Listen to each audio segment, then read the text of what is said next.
복음송 찬양 아실 거예요. 전능하신 나의 주 하나님은 아시죠? 그 후렴 가사에 보면 주의 말씀 의지하여 깊은 데로 금을 던져 오늘 그가 놀라운 일을 이루시는 것 보라. 또 주의 말씀 의지하여 믿음으로 금을 던져 이렇게 반복되는 이 찬양 아마 다 아실 거예요. 이 찬양은 굉장히 성경적인 찬양입니다. 성경에 있는 사건을 모티브로 그대로 담은 찬양이에요. 그런데 누가복음 5장에 이 기사가 나오는데 기적이죠. 누가가 이 일을 기록한 것은 대략 요약하면 당시 베드로 시몬이 동료들과 함께 밤이 맞도록 바다에 나가서 그물을 던졌지만 한 마리도 잡지 못했어요. 저는 한 마리도 못 잡은 게 기적이 아닌가 싶습니다. 어떻게 한 마리도 안 잡힙니까? 그 베테랑 어부들이. 하나님의 섭리가 있었죠.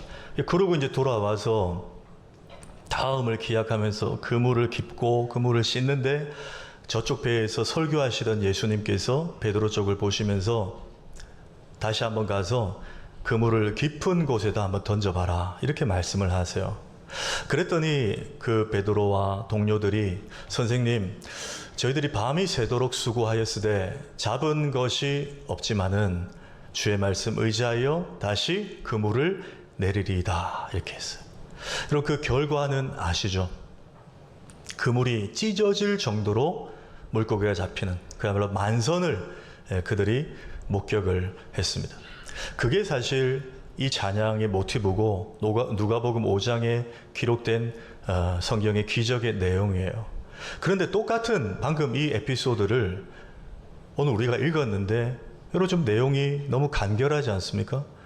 오늘 마가의 기록이에요. 마가는 조금 전에 누가가 언급한 그 놀라운 기적은 언급하지 않고 예수님이 그물질하는 사람들을 찾아오셔서 나를 따르라 하시니 그들이 그 부르심에 그냥 따라갔다.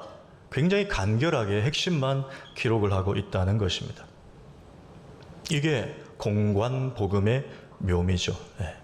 그러면 마가는 다른 기적들 다 각설하고 왜 이렇게 간결하게 과연 어디에 주안점을 두고 독자들로 하여금 보게 하는가? 그 관점으로 두 가지 메시지를 얻기 원하는데 저는 특별히 오늘 두 단어, 키워드를 가지고 좀 풀기 원합니다. 첫째는 곧이라는 단어예요. 곧. 네. 오늘 마가는 앞서 언급한 누가복음 5장에 누가가 기록한 그 표현 중에 쓰지 않았던 표현, 이 곧이라는 표현을 두 번이나 반복합니다. 자, 18절 한번 볼까요?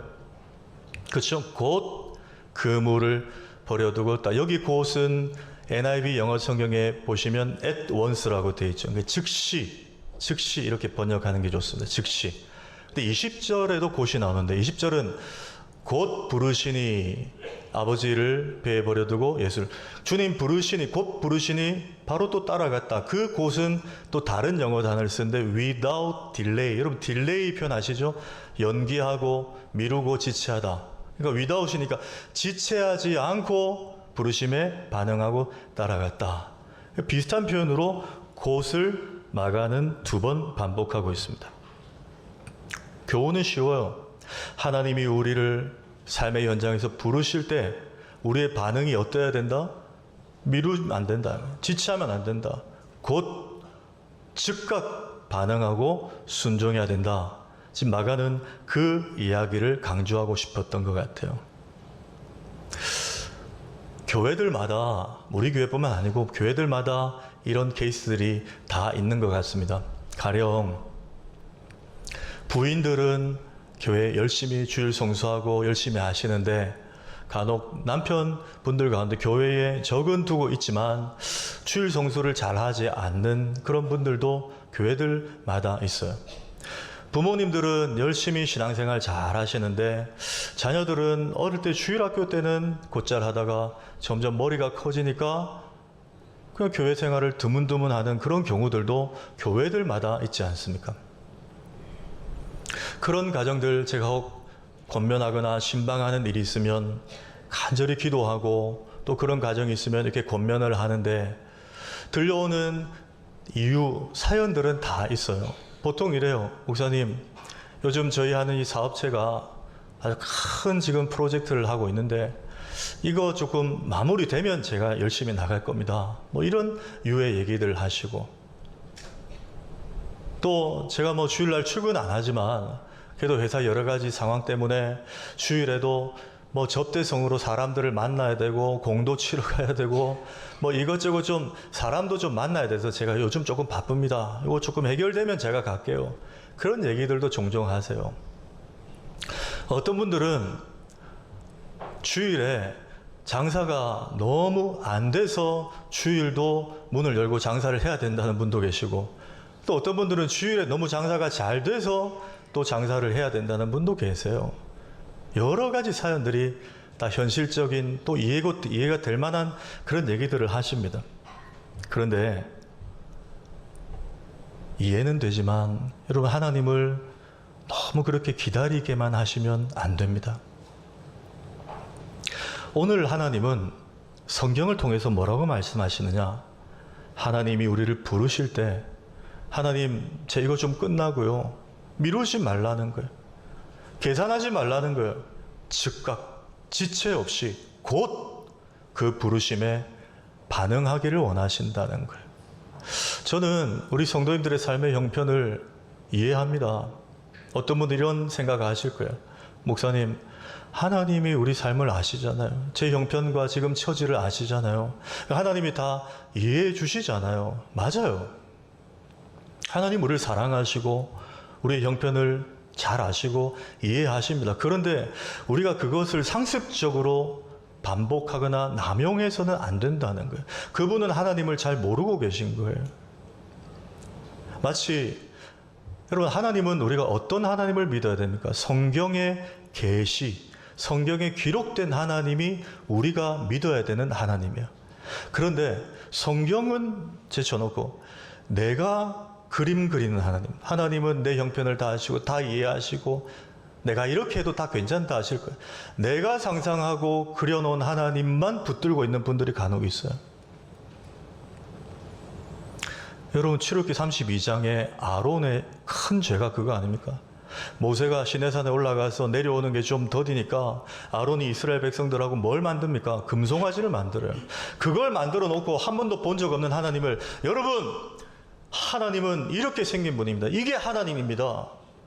이스라엘 백성들을 타락하게 만들었어요. 무슨 죄입니까? 하나님을 자기가 형상을 만들어 놓고 하나님은 이럴 거라고 말한 거예요. 큰 죄죠. 여러분들, 우리가 혹 그렇게 믿고 있지는 않습니까? 성경에 말씀하신 하나님 말고 내가 믿고 싶은 하나님, 다 이해하실 거야. 이래도 괜찮고 저래도 괜찮고 교회 안 다녀도 괜찮고, 그런 하나님으로 우리가 오해를 한다는 거예요. 여러분, 오늘 성경은 분명히 말합니다. 하나님을 믿고 싶은 대로 믿으면 안 되고 성경이 말하는 대로 믿어야 되는데, 그 성경은 하나님께서 우리를 지금도 부르시고 우리는 곧 지체 없이 반응해야 함을 말씀하고 있다는 거예요. 우리가 잘 아는 성경의 이야기를 하나 언급하죠. 여러분, 야곱 아시죠? 야곱이 아버지와 형을 속인 일로 어머니 리브가의 도움을 받아 당분간 외삼촌 라반의 집으로 도피합니다. 혼자 그냥 야반 도주하는 그 길, 그 광야, 그 사막, 얼마나 추웠습니까? 들짐승이 막 있었어요. 무섭고. 그때 야곱이 하나님께 기도합니다. 하나님, 저로 이 길을 갔다가 무사히 돌아오게 하시면 제가 하나님 앞에 제단을 쌓고 하나님을 섬기고 또 11조도 바치겠습니다. 하나님만 섬기겠습니다. 저를 베들로 무사히 돌아오게만 하시옵소서. 여러분, 어떻게 됩니까? 20년 동안 외삼촌 라반의 집에 살다가 실제로 무사히 돌아와요. 그가 제일 걸렸던 게 누구죠? 자기가 속인 형 에서입니다. 형 에서가 실제 화가 많이 나 있었어요. 400명 칼찬 군사들 거느리고 야곱 죽이겠다고 오고 있었습니다. 그런데 그 전날 그가 밤새 기도하다가 하나님이 환도뼈를 치시고, 잘 먹고 잘 살 거라 생각했던 동생이 장애인이 돼가지고 노숙자처럼 절뚝거리면서 오고 있어요. 형 에서가 측은지심이 생겨요. 가서 입 맞추고 안아주고 용서해 줍니다. 야곱에게 제일 걸림돌이 되었던 그 일이 해결이 됐어요. 그러니 야곱이 마음이 바뀐 거예요. 베델로 돌아가야 되는데 20년 전에 그 약속은 온데간데 없고 오는 길에 세겜으로 가잖아요. 거기서 삽니다. 자녀들하고. 왜? 하나님과의 약속 좀 미뤄도 될 것 같거든요. 이제 어려움 없으니까 내 힘으로 좀 살 수 있을 것 같거든요. 그때 무슨 일이 일어납니까? 막내딸 디나가 세겜 남자들에게 큰 어려움을 당하고 그 오빠들이 그걸 복수하겠다고 칼 들고 찾아가 복수를 해요. 야곱이 혼비백산합니다. 왜? 세겜 족속은 그 연관된 친족들이 가나안에 가득했기 때문에 가나안 족속들이 힘을 합쳐서 자기 집안에 복수하러 오지 않을까 두려움에 벌벌 떨고 있었어요. 일이 손에 안 잡히는. 어떻게 하다 이런 일이 벌어졌나 이러고 있는데 그때 하나님이 나타나 창세기 35장 1절에 말씀하세요. 하나님이 야곱에게 이르시되 일어나 베델로 돌아가라는 거예요. 그러면서 20년 전 그 약속을 딱 체크하십니다. 네가 네 형 에서의 얼굴 피해서 도망할 때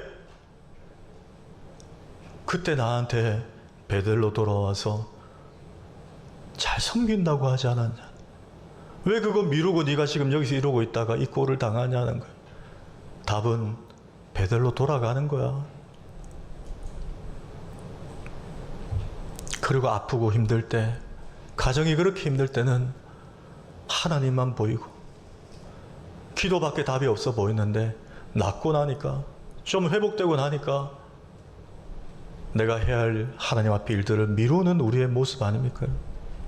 그때 하나님이 정확하게 나타나 진단하시는 거예요. 여러분, 혹 하나님께서 예배 가운데 혹은 어떤 집회 가운데 기도회 가운데 찬양 가운데 말씀 묵상 가운데 여러분에게 여러분 안에 있는 성령으로 말미암아 감동을 주실 때가 있을 거예요.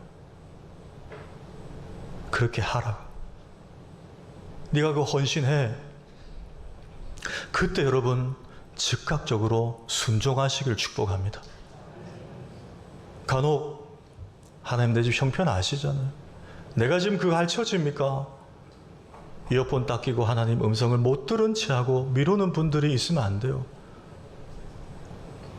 하나님이 준비가 되셨다 싶어서 나를 불러 직분 주셨는데 내가 준비가 안 됐다고 하나님 저는 아직 아니에요. 하나님이 됐다 해서 부르셨는데 내가 아직 안 됐다고 빼는 건 여러분 겸손이 아니고 교만이에요. 하나님이 부르실 때 기쁨으로 감사함으로 예 제가 그거 하겠습니다. 이렇게 하셔야지. 혹시 내 상황 때문에 잘 필 미루면 여러분 하나님 포기하지 않습니다. 결국 여러분 하게 하십니다. 결국 하게 하세요. 여러분 그렇게 하는 게 복입니까? 기쁨과 자원한 마음과 감사함으로 내가 순종하는 게 복입니까? 뒤에 게 복이에요. 그 복을 누리시길 축복합니다. 자녀들의 신앙도 마찬가지입니다. 제가 일부 때도 우리 중고등학생이 있어서 말씀드렸는데 여러분 제가 2019년도에 담임 목사 되고 우리 중고등부와 대학 청년부들 함께 1, 2부 공예배 함께 드리자. 처음에 아마 뭐 좀 불만도 있었을 거예요. 뭐 우리끼리 예배 잘 드리고 있는데 이런 생각도 있었을 거예요. 근데 여러분 지금 얼마나 귀합니까? 청년들, 대학생들 이 앞에서 여러분 다른 교회 한번 돌아보고 이렇게 하는 교회 잘 없어요. 청년들이 다 한시 반에 자기들끼리 그것만 예배라고 생각하지 이 귀한 공예배에 이 청년들이 여기 앞에 앉아서 이렇게 칭찬을 해도 기분 좋은 표정인지 뭔지 모르겠네요. 진짜 빨리 설교나 하십시오 이런 표정 같아요. 얼마나 귀합니까 청년들이. 여러분 제가 왜 이렇게 하는 줄 아세요? 어른들 우리 교회 부민교회 70년 신앙의 전통 이 예배를 계속 우리 이 청년들이 어른이 되고 직분자가 되서 계승해야 될 거 아닙니까?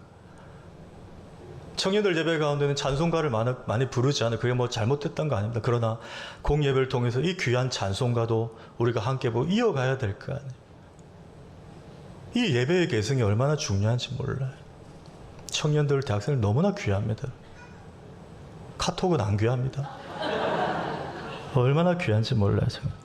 그런데 간혹 여러분 교회들 가운데 부모님들 가운데도 자녀 신앙을 자꾸 미루는 분들이 있어요. 제가 예전에 전도사로 있었던 교회 경험했던 얘기를 드린 적이 있어요. 중학교까지 교회 잘 나왔던 남자아이였어요.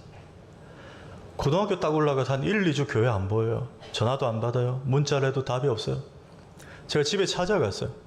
갔더니 어머니가 딱 나오셔서 굉장히 싸늘한 표정으로 우리한테 연락하지 마세요. 건들지 마세요.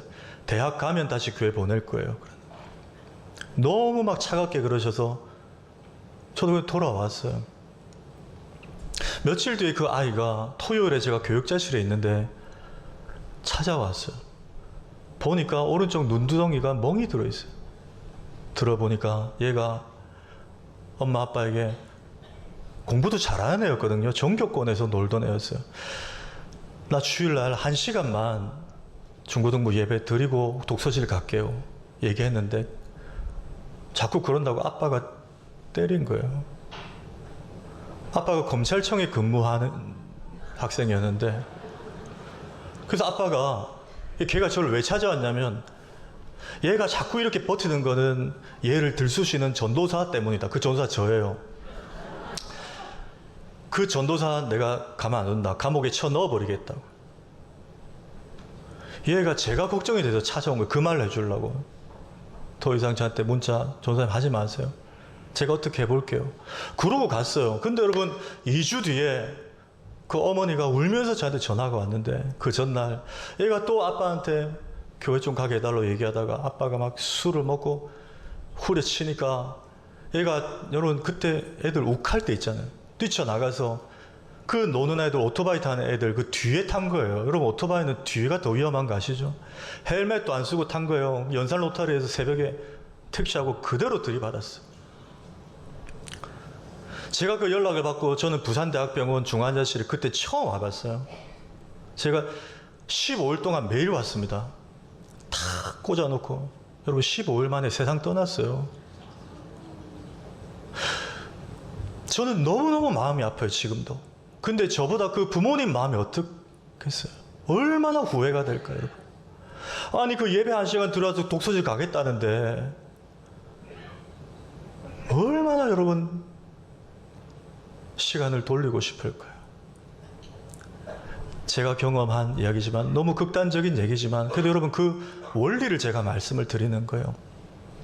자녀들 공부보다 신앙이 우선입니다. 여러분 공부보다 주일 성수가 우선입니다.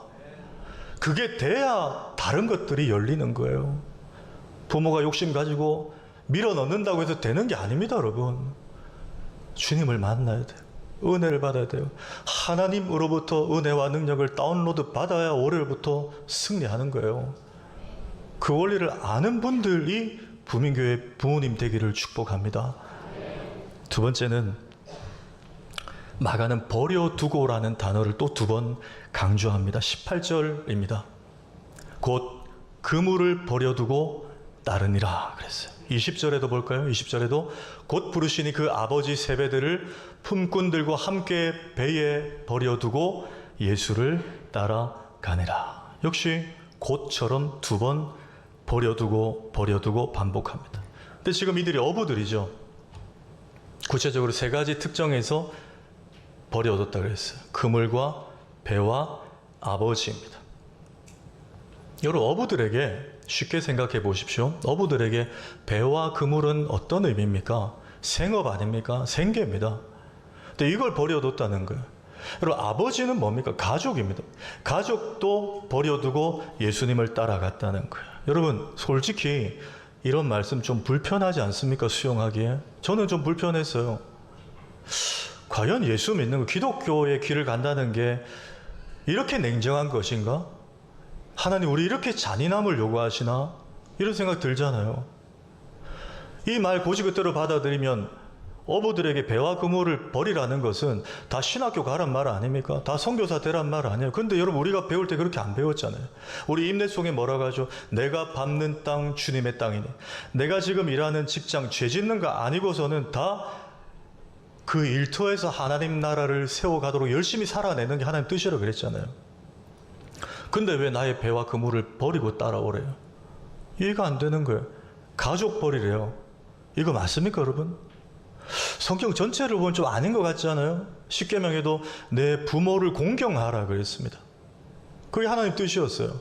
예수님도 공생이 33년 사시고 십자가에 달려 돌아가실 때 죽음 직전에 챙기신 분이 어머니예요. 그 십자가 아래에 다른 제자들 다 도망가고 제자 요한만 남아 있었잖아요. 요한에게 말하죠. 보라, 네 어머니라. 이제 네가 어머니 챙기란 말이야. 어머니에게는 보소서 아들이니이다. 얘가 아들 노릇 할 겁니다. 그 말이. 마지막까지 어머니를 챙긴 분이 예수님이세요. 그런데 아버지를 버릴 생업도 가족도 다 내팽개치고 따르는 게 마치 예수를 따르는 길 제자도인 것처럼 비춰지는 본문입니다. 근데 여러분 아니에요. 왜 아닌가? 버려두다라는 의미를 조금 더 깊이 들여다보면 돼요. 저는 이 단어 두 가지를 적용합니다. 첫째, 버려두다의 의미. 첫 번째는 맡기다. 맡기다. 그림을 하나 볼까요? 네. 그렇죠. 밥티즘 된 침례교회. 우리는 세례, 장로교 세례, 침례교회 침례를 하는 장면인데 침례 교인이 그린 그림인 것 같아요. 지금 침례를 받는데 저 교인이 뭐는 안 들어가고 있습니까? 달러, 지갑. 네. 지갑은 예수 안 믿겠다는 거. 루터가 지갑이 회개해야 진짜 회개한 거다 그랬는데 내가 세례는 받겠는데 침례는 받겠는데 내 지갑은 예수 안 믿겠다는 거. 이걸 포기 못 하겠다는 그걸 지금 시사한 그림이에요. 근데 여러분 방금 왜 이게 버려두다가 맡기다라는 의미인가? 버려두다를 영어 성경에 보면 우리가 잘 아는 left라는 이 과거형이에요. leave의 과거형이에요. 그러니까 떠났다는 거예요. 배와 그물을 떠났다, 남겨뒀다. 영어 사전에 이 두 가지 뜻이 있는데 세 번째 뜻이 하나 더 있네요. 뭐죠? 맡기다라는 의미예요. 맡기다. 제가 이거 한 주간 가만히 묵상하다가 아니 버려뒀다 하고 맡기다 하고 어떻게 연관이 되지 하는데 하나님께서 한 인물을 딱 생각나게 하셨어요. 출애굽기 2장에 아기 모세의 엄마 요게벳이었어요. 여러분 요게벳이 바로의 남아 살육 정책에 3개월 동안 아기 모세를 남편 아므람과 함께 숨어서 키우잖아요. 근데 애가 울음이 커지고 이제 숨길 수가 없어요. 그래서 갈대 상자에 모세를 넣고 역청과 진을 발라서 어디에 유기합니까? 나일강에. 딱 보면 아기를 포기한 것 같아요. 유기하는 것 같아요. 근데 여러분 아니었잖아요. 요게벳의 노래라는 찬양 가사에 보면 너의 삶의 참 주인 그 분께 너의 삶을 맡긴다. 우리가 볼 때는 배와 그물을 버리는 것처럼 보이지만 이들의 선택에는 그냥 버리는 게 아니라 내가 이거 다 내려놓으면 하나님이 내 인생을 도맡아 주신다는 믿음을 발견해야 되는 장면이라는 거예요. 하나님 그냥 우리에게 버리라고 요구하지 않습니다. 내가 그거 도맡아 준다는 거예요. 내가 더 풍성하게 너의 삶을 이끌어 간다는 거예요. 그 약속을 바라봤기 때문에 버려두다가 되는 거예요. 언젠가 다큐멘터리 3일이라는 프로그램을 본 적이 있는데 거기에 김대중 대통령 때부터 박근혜 대통령 때까지 대통령 4분을 청와대에서 20년 이상 수석 요리사, 수석 셰프로 모신 분이 박근혜 대통령을 끝으로 퇴직해서 지금 서울에서 한 중식당을 운영하는데 그분을 3일간 카메라가 이제 따라다니면서 취재하는 다큐멘터리예요. 막 여러 일상을 따라다니는데 그분이 인터뷰를 하는데 이렇게 얘기를 해요. 자기는 20년 동안 4분의 대통령을 모시며 청와대 근무하면서 단 한순간도 자기네 휴대폰을 1m 너머로 둔 적이 없대요. 늘 휴대폰을 옆에 뒀대요. 잘 때도, 밤에도, 낮에도, 새벽에도. 왜? 대통령마다 성향이 다 다르니까 어떤 분들은 밤늦게도 전화 와서 뭘 찾는다는 거예요, 음식을. 또 어떤 분들은 또 술상을 봐오라 그러면 안주와 주전부리 같은 걸 준비하러 주방에 달려가야 되니까 늘 이걸 이제 신경을 쓰는 거예요. 여러분 그분의 삶을 한번 상상해 보십시오. 사생활이 있을까요? 거의 없어요. 실제로 명절이나 뭐 이런 제대로 쉰 적도 없고요. 가족, 친지, 경조사 제대로 챙기지도 못했대요. 그렇게 20년을 청와대에서 4분의 대통령 모시면서 근무를 한 거예요. 그리고 퇴직한 거예요. 여러분 그렇게 살았으면 주변의 관계 다 끊기고 뭐 퇴직하고 이제 뭐 그냥 아까 제가 중식당 운영한다 그러니까 조그만한 중국집 운영하는 것처럼 들리시죠? 아니요. 카메라가 딱 들어갔더니요. 그 진열대에 역대 대통령들과 찍은 사진들이 쫙 있고 청와대에서 쓰던 수저들이 쫙 진열돼 있고 이미 뭐 그 당시에도 홀에 만석이고요. 3개월치 예약이 이미 다 가득 차 있고 여러분 놀라지 마십시오. 짜장면과 탕수육 팔아서 그 가게의 연 평균 수익이 놀라지 마십시오. 50억이래요. 감사합니다. 50억 여러분.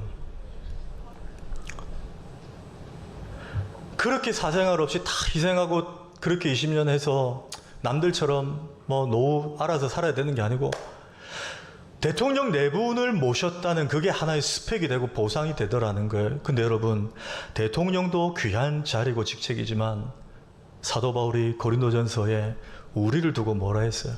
우리는 하나님의 동력자들이요 그랬어요. 여러분 하나님이 우리를 불러 사용하신다는 거예요. 대통령 정도가 아니고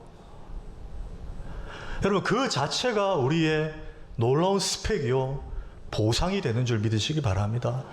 절대 하나님 위해서 배와 그물을 버린 인생들을 그냥 버려서 썩어가게 놔두지 않으시고 먼저 그의 나라와 그의 의를 구하라. 그리하면 이 모든 것을 플러스 더하시리라. 여러분 주의 나라와 몸된 교회를 충성하는 귀한 신앙의 선배들 보십시오. 이미 천국 간 선배들도 보십시오. 그 뿌려놓은 헌신과 기도의 눈물들을 자녀 대대에 지금 복받고 있는 사람들이 수두룩합니다. 하나님이 기억하고 계셨다는 거예요.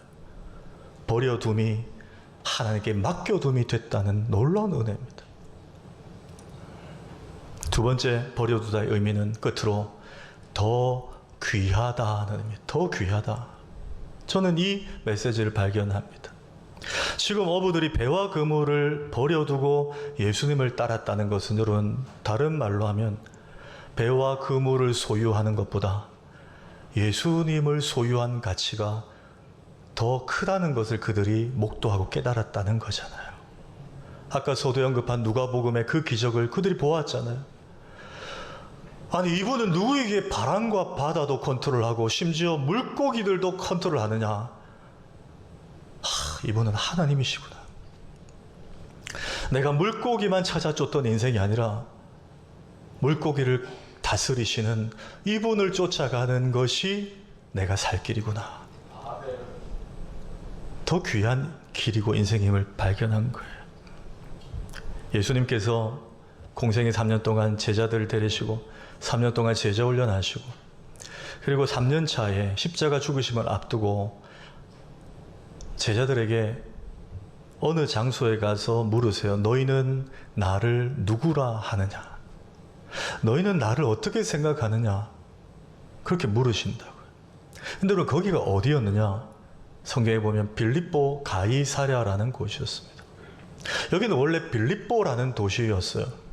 당시에 로마의 수하에 놓인 유대 땅을 분봉 왕들이 헤롯이죠. 헤롯이 치리했는데 헤롯 2세 이름이 빌립이었어요. 자기 이름을 딴 도시가 빌립보였어요. 자기가 통치하는 도시였어요. 그런데 유대 분봉 왕들은 자신의 출세와 성공을 위해서 누구에게 늘 잘 보여야 됩니까? 로마 황제 가이사였어요. 가이사를 위해서 이 도시를 엄청나게 재정을 투자해서 화려하게 꾸밉니다. 최고의 대리석과 버스 정류장 간격마다 하나씩 정도 있을 법한 황제의 신상과 그리고 신전에 가장 아름다운 여인들을 수종드는 여인들로 다 이렇게 배치를 해놓은 거예요. 황제를 위해서. 그 이름도 빌립보 가이사랴. 가이사의 빌립보다 이렇게 바꿔놓았어요. 로마 황제가 얼마나 흡족했겠습니까? 그 도시예요. 근데 여러분 궁금합니다. 왜 예수님은 제자들을 데리시고 그냥 물으셔도 되는데 꼭 여기를 가셔서 물으셨을까? 너무 비교되지 않습니까? 로마 황제와 예수님은 당시? 여러분 예수님의 행색이 어땠을 것 같아요? 초라하죠. 못 씻으시고 식사도 제때 못 하시고 늘 피곤해져서 주무실 데가 없어서 배에서도 주무셨잖아요. 죄송하지만 거의 노숙자 가까운 모습이었을 것 같아요. 흠모할 만한 것이 없는. 그 예수님이 그 화려한 도시에 일부러 제자들을 데려가셔서 거기서 너희는 나를 어떻게 생각해라고 물으셨다는 거예요. 예수님이 듣고 싶었던 대답이 뭐였고 그 이유가 무엇이었을까요? 이제 예수님이 십자가에 죽으시고 하늘로 올라가시면 너희들 내가 없어도 이 화려한 세상을 쫓아 살지 않고 여전히 내가 가는 그 길 따라 올 수 있겠니를 물으신 거예요. 여전히 이 세상 것보다 내가 더 귀하니? 로마 황제 가이사가 너희의 왕이 아니라 내가 너희의 삶의 주요 그리스도요 왕이니? 그걸 주님은 확인하고 싶으셨던 거예요. 저는 찬송가 주 예수보다 더 귀한 것은 없네. 이 찬송이 라디오나 어디서 들릴 때마다 제가 솔직히 고백할게요. 늘 양심의 가책을 받습니다. 우리가 찬송은 불러요. 그 찬송 주 예수보다 더 귀한 것은 없네. 근데 여러분 저는 양심에 늘 찔려요. 왜? 부끄럽지만 아직도 예수님보다 귀한 게 많더라고요. 제 삶에 제가 놓지 못하는 것들이 많더라고요. 여러분은 어떻습니까? 그거 자신 있게 부를 수 있나요? 하나님과 만나 기도하는 시간보다 사람 만나는 게 더 즐겁고, 달고 오묘한 그 말씀 찬송은 부르지만 달고 오묘한 말씀을 펴는 것보다 내 니즈에 맞춰서 탁탁탁탁 필요한 것을 보여주는 유튜브 보는 것이 더 즐겁고, 금요일 밤 8시에 금요 철야보다 흥미롭고 재밌는 게 얼마나 많습니까? 지난주 금요일 아침에 뉴스를 보니까 그날 저녁 밤 8시부터 대한민국 축구 국가대표팀과 브라질이 축구를 한대요. 얼마나 절망이 되든지. 왜 하필 이때 하나? 혹 몇 분이라도 그거 본다고 안 오시면 어떡하나? 안 오신 분 있으십니까? 5대0으로 졌어요. 얼마나 통쾌하든지. 우리나라가 졌는데도 브라질이니까 뭐 예상했죠. 그것도 5대0으로 졌어요. 그거 뿌리치고 그날 금요철야 들으신 분들 축복합니다. 얼마나 귀한 자리예요, 여러분. 근데 여러분, 우리가 정말 심각하게 정말 주 예수보다 귀한 건 많으면서 주 예수보다 귀한 건 없다고 고백하지 마십시오. 노력하십시오. 금요일 8시에 어디 계십니까? 나를 즐겁게 하는 것 말고 주님을 즐겁게 하는 것. 주님이 정말 내 삶의 모든 것보다 배와 그물보다 귀합니다. 여러분, 이 고백이 우리의 고백이 되길 축복합니다. 한 주도 주님이 여러분 삶 속에 감동을 주실 때, 부르실 때 즉시 곧 모든 것을 아까워하지 않고 버려두고 맡기고 주님을 따라 걸어가시는 우리 성도님들, 그리스도의 제자들 다 되시기를 주의 이름으로 축원합니다.